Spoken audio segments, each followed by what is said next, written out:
Nós nos assentamos para meditar o pão da palavra, partilhar o pão. Vamos cantar, queridos músicos, mais uma vez, o refrão do Salmo. Ó família das nações, como é mesmo? Dai ao Senhor poder. Vamos cantar. Ó família das nações, Dai ao Senhor poder e glória. De novo. Ó família das nações, dai ao Senhor poder e glória. Bonito. Pode ficar aí, Augusto, no piano. Queridos filhos e filhas da igreja, na época do imperador romano Tibério, a moeda romana, portanto, utilizada no tempo dos apóstolos, no dia a dia de São José, de Nossa Senhora, era uma moeda que a gente que vem à missa, com certeza já escutou o nome dela muitas vezes, né? Embora às vezes esse pego de calça curta a turma não fala. O nome dela é denário. Denário. Uma curiosidade é que nessa moeda chamada denário, você tinha, como toda moeda tem dois lados, né? Você tinha do lado da frente, cara e coroa. Na cara você tinha a efígie do imperador, né? Do imperador Tibério. E assim como nas moedas brasileiras, né? Você tem lá a efígie, e aí em torno você tem um escrito, né? Formando uma figura circular. E o escrito em latim era assim, olha: Tiberius Caesar Divi Augusti Filius Augustus, que em português significa nada mais, nada menos: César Augusto Tibério, filho do divino Augusto. Você prestou atenção no finalzinho? Filho de quem mesmo? Então Augusto era o quê? Deus. Evidentemente para nós com letra minúscula, né? Mas então esse Tibério, ele era na cabeça dele filho de um. E quem é filho de Deus é o quê? Pelo menos na cabeça deles. Você está entendendo a gravidade do negócio? Então a moeda dizia que os dois homens eram deuses. Né? E uma coisa curiosa é que hoje, com a arqueologia, né, e a numismática, a ciência que estuda as moedas, nos mostram que essa moeda do nosso amigo aí, o Tibério, né, que se achava Deus e tinha que se ajoelhar diante dele e queimar incenso para ele, senão você morria. Então, o Tibério colocava na coroa, você encontra dois tipos de moedas. Uma que tem a mãe dele como deusa da paz, e outra que tem uma águia. Você sabe que a águia é símbolo do Império Romano e símbolo de qual outro império famoso atual? Estados Unidos da América. Qual que é o símbolo deles? A águia, né? Interessante, né? Inclusive nas suas moedas, né? Interessante. Nenhuma crítica, estou apenas dizendo que a história se repete. Bem, tratava-se de uma pequena moeda de prata em circulação, portanto, do Império Romano e em suas províncias. Eu vou pedir um pouco de licença para vocês que estão sentados aqui do lado, porque está vindo uma corrente de vento e está me levando a homilia embora. Então eu vou escorar só um pouquinho. Carlos Eduardo, você está aí, filho? Ou Ricardo, por favor. Porque senão a homilia vai voar. Então você veja, daqui a pouco eu já abro de novo, mas eles estão vendo a gente pelo telão, né? Ok, então você veja que interessante. Essa moedinha aí chamada, vocês ainda se lembram como é o nome dela? Denário, perfeito. Ela correspondia a uma diária do trabalhador. E olha que curiosidade, com ela você podia comprar 8 quilos de pães. Ela dava o equivalente a 8 quilos de pães. Por isso que ela aparece muito no Evangelho. Agora veja outra coisa curiosa. Essa moeda ficou tão famosa que um dinheiro francês antigamente, o dinheiro francês, em francês, denier, de denário, denier. No mundo da Arábia, os árabes, dinar. Quem gosta de italiano, denaro. Quem gosta de espanhol, dinheiro. E os lusófonos de plantão, os portugueses, chamam como? Dinheiro. Denário, denier, dinar, né? O que mais? Dinheiro e dinheiro. Tudo vem daí, de tão importante que foi essa moeda do Império Romano. E é por isso que, afinal de contas, por que dinheiro chama dinheiro? Ninguém nunca, às vezes, para pensar. Por causa do denário. Muito bem, agora veja bem que interessante, porque os fariseus, como vocês viram, querem claramente armar uma cilada para Jesus. É lícito ou não, Yeshua, pagar o imposto para César? Se Jesus se declarasse a favor do imposto, se revelaria traidor daquele grupo, né? Porque o Império Romano, ele colonizava Israel, né? Se ele se declarasse também contra, seria visto como um subversivo, e a sua hora ainda não havia chegado, a hora de morrer na cruz. Mas ao pedir uma moeda aos seus opositores, significava que ele mesmo, Jesus, estava sem nenhuma moeda no seu alforge. Eles não tinham um bolso, né? Não tinha calça jeans, né? Era uma túnica. Então, no seu alforge, na sua bainha, quando Jesus fala assim, vocês têm aí alguma moeda? Jesus, na verdade, é sempre muito inteligente, né? E eles ficam assim, claro, quem que não tem a moedinha, né? Só que aí nós estamos num problema. Qual que é o problema? O pagamento na época devia ser feito para quem fosse ao templo ofertar sacrifício com a única moeda permitida por Israel. E é engraçado que o nome da moeda de Israel é o mesmo até hoje, né? É o shekel. Shekel. Então, por que era o shekel? Porque a moeda do Augusto não podia entrar no templo. Por quê? Porque ela era impura, mas também porque ela tinha a imagem de um homem que se achava Deus. Então, carregar aquela moeda era você se tornar um idólatra, porque a Bíblia havia dito na lei mosaica, na Torá, não farás imagem esculpida de nada que existe nem no céu, nem na terra e nem no mar. Portanto, aqueles que eram tão assim religiosos, né, eles não podiam estar com a moedinha no bolso. E se tivessem, tinha que estar com qual moeda? O shekel, porque o shekel não tinha imagem de César. Olha que interessante. E a coisa é tão safada, né, que o homem sem Deus é safado e sem vergonha, que a pessoa ia no templo rezar e tinha que ofertar a moeda certa, só que estava com a moeda do César Augusto. O que eles faziam? Tinham cambistas no templo, que trocavam, fica tudo puro agora, não tem problema, né? Na hora de pagar as contas e comprar as coisas, ficar no bem bom, não tem pecado nenhum. Então veja que interessante, por detrás de todo moralista, sempre um grande vigarista, né? Essa gente que enxerga erro em todo mundo, toma cuidado. Essa gente mais católica que o Papa, toma cuidado, é sepulcro caiado, é só aparência, né? Conteúdo, nada, zero. E aí vale a pena a gente projetar, né? A arqueologia encontrou as moedas, vamos colocar aí para o povo ver?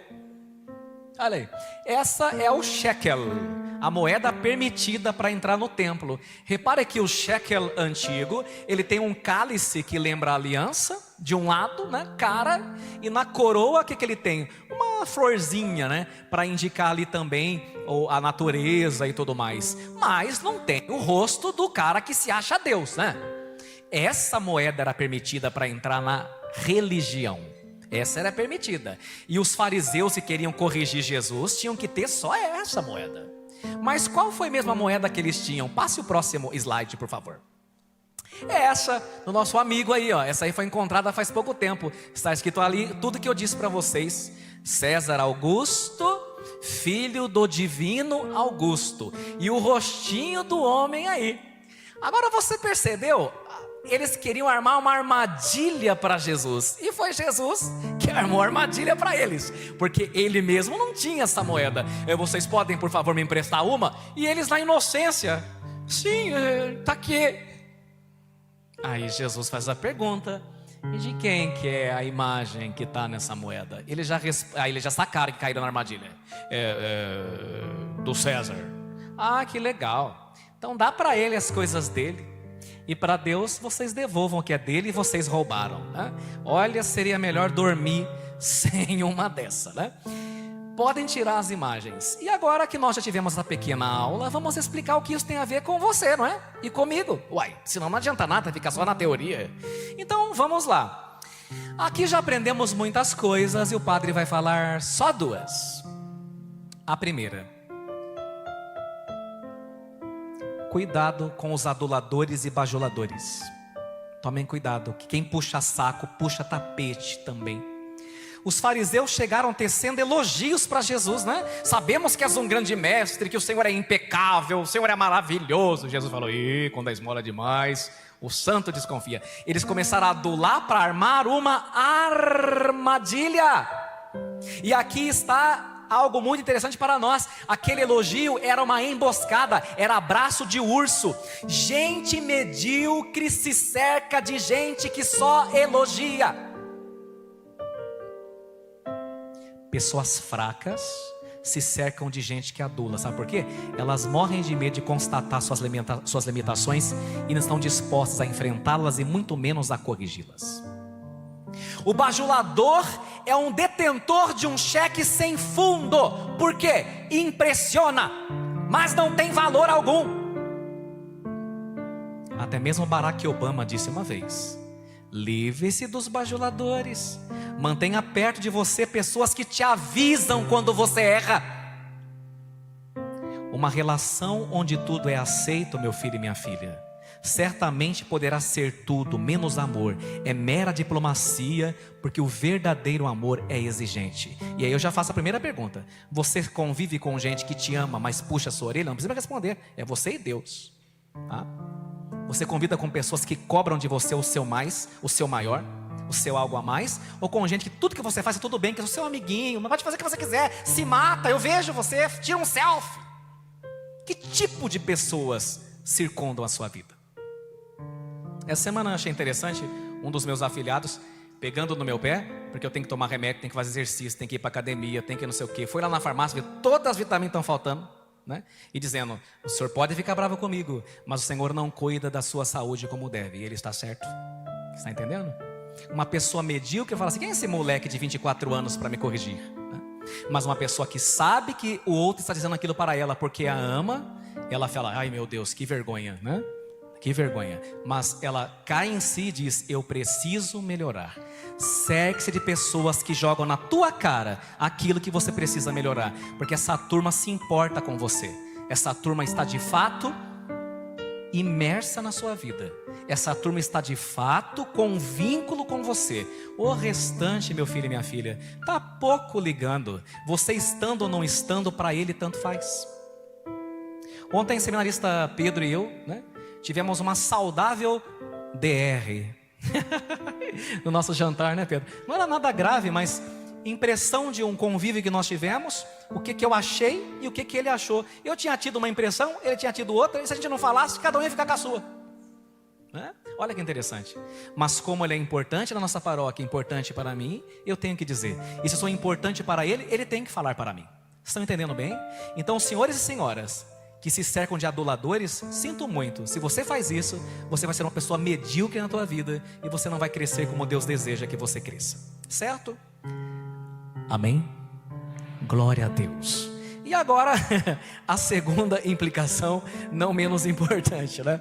É interessante que Jesus é muito inteligente, né?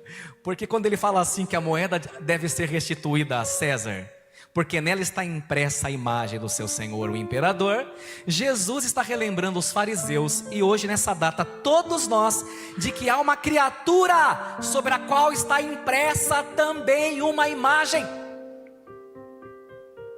Gênesis capítulo 1, versículo 27. Fala com o padre, vai lá, Robson, me ajuda. Façamos o homem, toda a igreja. Façamos o homem A nossa imagem e semelhança. De novo, vamos falar junto? Façamos o homem a vossa imagem e semelhança. Jesus está dizendo: prestem atenção, porque existe uma moeda de inestimável valor que está sendo subestimada, porque nessa imagem está o rosto de Deus. Jesus está dizendo: devolvam o homem a Deus, devolvam os bebês abortados a Deus, devolvam as mulheres muitas vezes tidas como objetos de prazer a Deus, e aí o homem e a mulher vão ter paz e alegria. Santo Hilário de Poitiers vai dizer: a moeda de César é feita de ouro, e nela se encontra gravada a sua imagem, mas a moeda de Deus é o homem e a mulher, mais valiosos do que o ouro, porque nele se encontra a figura, a imagem de Deus. Hoje você, filho, vai ser batizado, e quando você for batizado, meu filho, Deus vai imprimir em você o seu caráter. O que é caráter? Em grego, por português, selo. Deus vai marcar você com o selo, Deus vai imprimir em você a imagem dele. E a igreja nos ensina que essa imagem que vai ser impressa nesse rapaz e foi em vocês é indelével, significa não sai nunca mais. Ainda que você vá para a lama, ainda que você caia no esgoto, ainda que você vá preso por um crime inafiançável, essa imagem não vai sair nunca mais. Esse valor que você tem não vai diminuir nunca mais. Infelizmente sempre existe alguém, pode ser um indivíduo ou até mesmo uma instituição, que considera o homem ou a mulher como objeto e faz de conta que é a propriedade dele. Trata-se o homem como objeto quando o patrão se aproveita do seu operário. Quando os jovens ficam uns com os outros usando seus corpos e depois os descartam. Uma pessoa que fica com a outra e não namora, está tornando o outro coisa. Quando o marido trata o corpo da mulher como um mero objeto de prazer, ou como se ela fosse sua empregada, ele está tornando ela coisa. Ele não está considerando a imagem de grande valor que essa mulher tem. Jesus está dizendo que é de máxima urgência que todos quantos que roubaram o homem de Deus, o devolva imediatamente. Uma observação: os países de todo o mundo procuram ancorar suas moedas em uma moeda que não se desvaloriza, não é isso? Nós chamamos isso de moeda de lastro, ou também hoje chama-se de moeda fiduciária. Quem gosta de economia, né? O que é moeda fiduciária? Porque antigamente o lastro era o ouro, não é isso? Alguns estudam até de voltar o ouro, né? Porque não se acredita muito que a moeda em vigência mundial está com todo o poder que ela diz que tem, porque chama-se moeda fiduciária. Você dá fé que aquela moeda é uma moeda forte, mas quem garante? E por que o ouro deixou de ser o lastro? Porque é difícil de armazenar, não é? Difícil você ter bancos que colocam tanto ouro, levar para cima e para baixo. Então inventaram uma moeda de lastro, uma moeda fiduciária. Hoje é o dólar, antigamente, como disse, era o ouro. E hoje se fala até de desdolarização no mundo, não é verdade? Vocês viram que recentemente o Brasil fez a primeira venda comercial com a China em iene, desdolarizando. A Índia já pensa nisso, a Rússia já pensa nisso. Não estou dizendo aqui, eu não sou economista, que isso é certo ou errado. Estou dizendo que o mundo está numa relação de desconfiança. Será que o dólar tem todo esse lastro que ele diz que tem? Contudo, buscando tanta coisa que tenha valor e que tenha lastro, os homens se esqueceram que existe uma moeda subestimada, de valor incomensurável, que jamais perde o seu valor.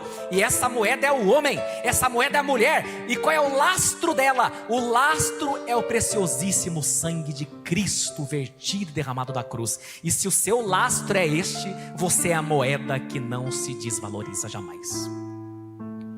Acho interessante aquela música que diz assim: o que você fez ou deixou de fazer não mudou o início, Deus escolheu você. Olha, você tem que entender isso. Eu demorei para entender, entendi há pouco tempo, para falar a verdade, com 15 anos de padre. Vou dizer, você sabia,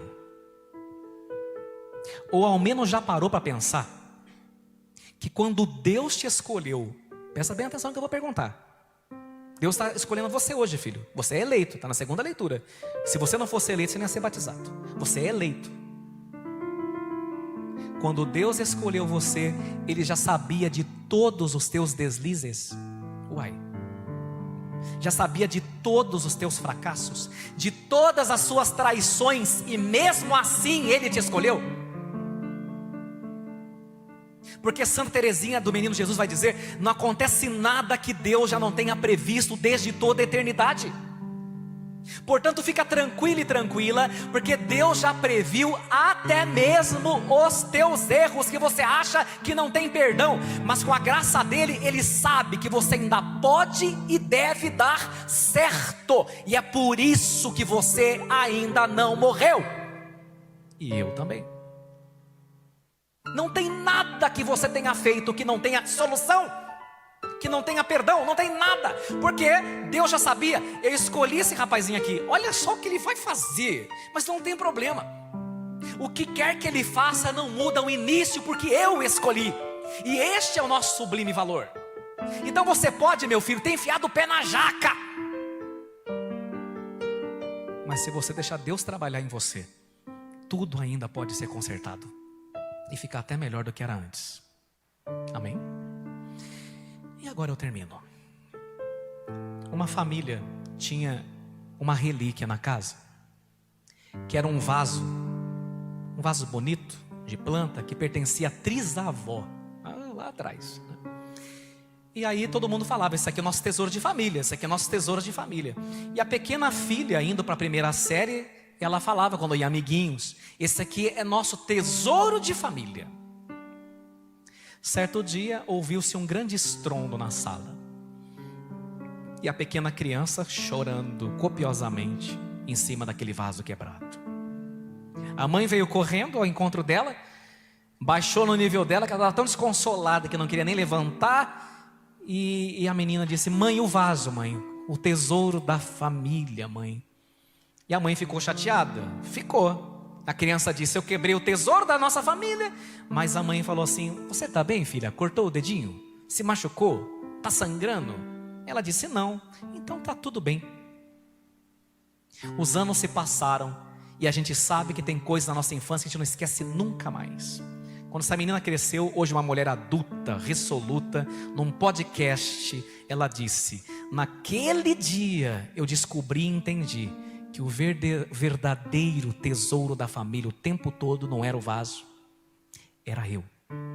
E por isso eu cresci uma pessoa forte, sadia e feliz. É incrível como nós valorizamos as coisas materiais, as moedas de César. Como nós pensamos que se a gente tiver tais tesouros, nós seremos felizes. E se nós não tivermos, nós não teremos. Mas a verdade que não quer calar é que não será o nosso carro que herdará os céus. Não será nossa casa na praia que foi feita para morar no céu, nem o grande saldo em nossas contas bancárias que vão ser debitados lá no céu, porque tudo isso vai ficar nesse mundo. O que é que tem grande valor em nossa vida? Nós temos que entender que Jesus morreu na cruz, veio a esse mundo para nos resgatar e nos levar às moradas celestes. Nós somos o real e eterno tesouro de Jesus. Você é a grande joia e moeda de lastro do Senhor, a ponto de ele dizer em Isaías, eu troco reinos por ti. Acontece que a gente não acredita. Esse é o nosso problema. E por isso abaixa, a autoestima lá no pé, porque a gente não acredita. Olha o que Deus disse na Bíblia, eu troco reinos por ti. Porque o tesouro da família o tempo todo, meu filho, é você para mim, não são as coisas. Entendeu bem? Não é o teu pecado, não é o teu erro, não é a tua miséria. E agora eu posso concluir com uma última observação. Muita gente passa pela nossa vida e nos trata como lixo. Não é verdade? Ou é só comigo, né? Caso alguém não tenha te tratado com o devido valor, ou até mesmo tenha te descartado, não se preocupe. Sabe por quê?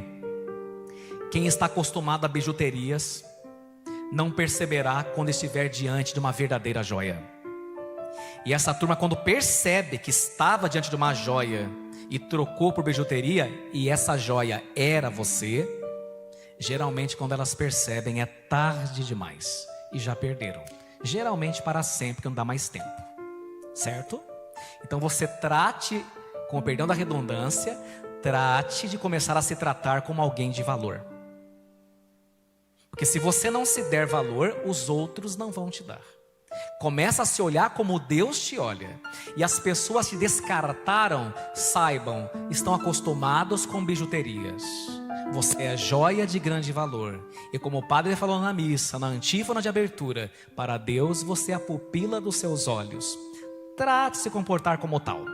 Que às vezes as pessoas ficam olhando como os outros a tratar e ficam chorando, né? E tchau, meu filho e minha filha, olha só o valor que você tem. Deus imprimiu a imagem dele em você.